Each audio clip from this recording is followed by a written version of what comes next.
বাসর ঘরের আগেই স্ত্রী ঘরে, বউ ভাতের দুপুরেই নাবালিকা দম্পতি ও শ্বশুর শাশুড়িকে আটক করল পুলিশ। গত রাতে বিয়ে, আজ শ্বশুর বাড়িতে ঢুকেছে বছর 14 নববধূ। দুপুরে ঘরোয়া অনুষ্ঠান তখন চলছে। নাবালিকা বউকে নিয়ে পাত্র নিজের বাড়িতে ফিরতেই হাজির পুলিশ ও বিডিও অফিসের আধিকারিকরা। বউ ভাতের দুপুরেই নববধূ ও শ্বশুর শাশুড়ি আটক। ঘটনা দাসপুর 2 ব্লকের দিয়ালচাইপাট গ্রামে, ওই গ্রামের দাসপাড়ায়। ওই গ্রামের আশিস রুইদাস নামে এক যুবকের সাথে গত রাতে দাসপুর 1 ব্লকের সুরতপুরের 14 বছরের এক নাবালিকার বিয়ে হয়। খবর পায় ব্লক প্রশাসন। আজ নববধূকে নিয়ে বাড়ি ফিরতেই হাজির হয় পুলিশ। ওই নাবালিকা পাত্রী যুবক ও তার বাবা মাকে আটক করে পুলিশ।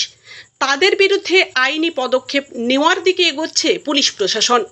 প্রসঙ্গত, প্রশাসনের এত সচেতনতার পরেও লাগাতার নাবালিকা বিয়ে ঘটেই চলেছে।